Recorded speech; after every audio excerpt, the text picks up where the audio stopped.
Today we're here to talk about collaborations, specifically why I have never been and likely will never be in a good video. Welcome back to the channel. Hit that subscribe button if you're subscribed before the end of this week. I'm gonna be picking a random winner to get a pair of the awesome Goat Lane shoes. Any pair you want off their site, all you have to do to win is be subscribed by the end of the week. So double check, hit that button for me. The reason why I want to talk about this, twofold. Number one, I get an ample amount of questions about why I have never been in a good video in any capacity. I'm gonna get to that. We're gonna talk about that. I also think collaborations recently have been really the be all and end all of YouTube golf. They have, like, ever since the growth of good, ever since really the emergence of all these creators, solo creators, group creators, whatever it is, the last really year has just felt like a who can do the most collabs to equal success on the platform. Every creator is doing them, and every creator's biggest videos have been collaborative content. So I want to talk a little bit about it because, number one, I hear a lot of small creators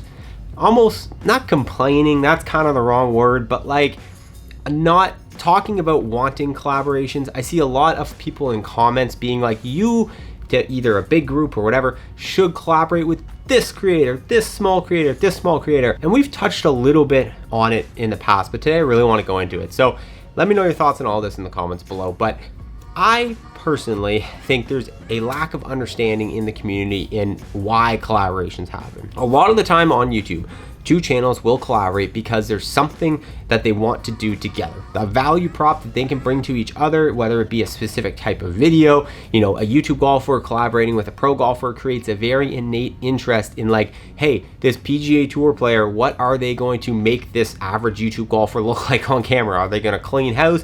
Is that YouTuber actually going to put up a challenge to them? You know, the Bryson challenge videos with GM Golf and Micah and Garrett, those are really good examples. It's very fascinating. Innately, that makes a lot of sense. But there's also obviously value exchange in audiences. If you have an audience that's either subsequent in size or different, they represent a different subsect of YouTube, like when Good did their challenge, their Fortnite video with Tim the Tapman.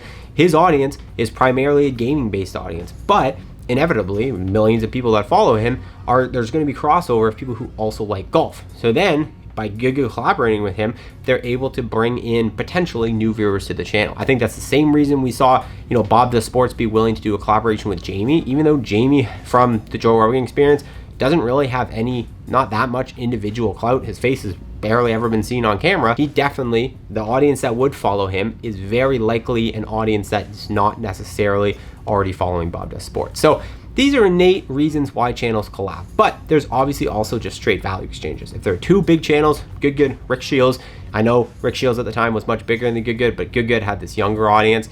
Their numbers, it just makes sense, and they'll collab and they'll come together. But as a creator, if you're trying to initiate a collaboration with another creator, you have to try to understand what value you are bringing them. And if that value is not just straight numbers, AKA I'm the same size or bigger than you in subscribers and monthly views and whatever, there has to be something else.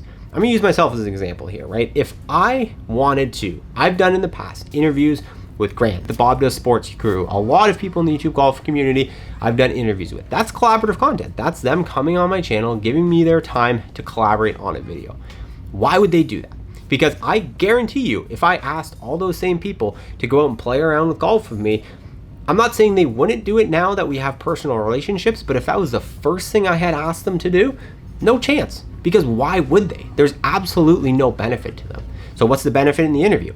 By me sitting down with them and doing an hour-long interview by a guy who's, you know, kind of now known as like the YouTube golf guy, the voice of YouTube golf, whatever, the guy who communicates, commentates on it, they know that they're going to have an outlet to really hardcore fans of the YouTube golf world to tell their story in a way they don't get to do it on their channel. That's a unique value prop to coming on my channel and doing an interview with me that they won't get on their own channel. They're not just going to post an hour-long video of them talking to the camera about themselves. But there is huge intrinsic value to a creator in doing that because people get to see more sides of themselves. They get to relate to that creator more, which will create more hardcore fans to that creator. And why hardcore fans are important is it's those real hardcore ones in the center that then go out and they buy your collaborative products, they buy your merch, they do whatever to help bolster that creator's economy. And so that's the value prop I provide with the collaborative stuff. It's also the same value prop that I provide with the documentarian stuff. I think it's a huge reason why Good 6 months ago let me come out to the Good Good Championships and film all that behind the scenes stuff, why they were so receptive to me, and why they were very much interested in having me there and chatting with me and telling me they like their stuff. But on the flip side, once again, there's no world where it would have made sense for me to hop in a Good Good video with them. And that kind of circles us around a little bit to one of the points of today, which is why I haven't been, as the only Good Good athlete, why I have not been in a Good Good video and probably never will be. My value prop is not playing golf on camera. That's not what I do on this channel, let alone the fact that I obviously have such a small subscriber base compared to them. But so does Brad Dahlke, so does Ben Hayden, so does AJ. Like, those guys, some of them smaller than me, but they're still in the videos. Why is that, Nate?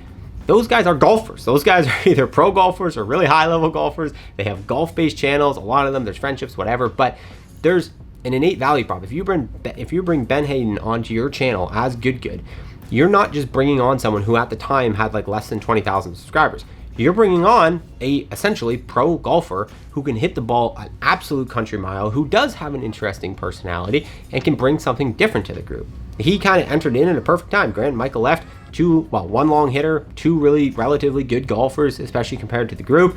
So that opportunity then for a Brad or for a Ben to step in made a lot of sense. There was a lot of innate value to Good in having those guys on camera and on screen. So although Good has been willing to collaborate with me, although Bob Does Sports, although, all these other channels I've done collaborations with have been willing to collaborate with me, it's because I provided a unique value prop to them that they couldn't or were not creating themselves.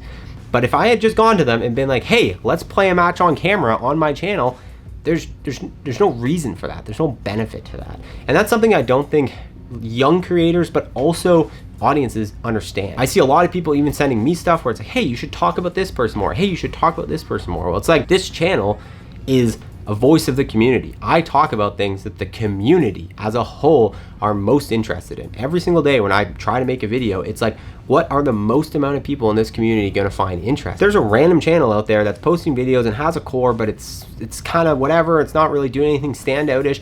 Me talking about it isn't going to do anything. Nobody's going to watch that video, so therefore nobody is then going to go over to that channel. I think people, they don't understand that. The collaborations also have to make sense on a channel-to-channel basis. So I don't know. I'm just like, number one, I wanted to answer the question of like, it's not any issue. Like I don't belong in a Good video. Like if Good ever asked me to be in a video, I'd probably ask them like, are you okay? Like why? Like why do you want me in your video? Like maybe years from now if I've built up a huge audience or whatever, but like at this current moment, it would make zero sense. So that's the quick answer to that. But also like, I don't like it when, there's that misconception around like, you should just be able to collaborate with anyone you want and everyone should be willing to do everything. And like, it's crazy. It's crazy. I'll get messages from people who want to start channels who are like, yeah, I'm going to like start a channel and like, I'm going to collaborate with like Grant and Micah. It's like, spend 10 years making YouTube golf videos and then maybe you'll get the opportunity to. Like, it's just, there's a huge misunderstanding around it. And so I hope this video kind of exposes a little bit of the behind the scenes that goes into a YouTuber's brain into like how collaborative content works, because it has dominated the scene. Like, look at here, this is a great example. This GM golf video behind me, it was one of my favorite videos he's posted in a long time. An absolutely electric match, I will not ruin it for you, with John Daly Jr. Really, really, really cool match, really good golf behind it.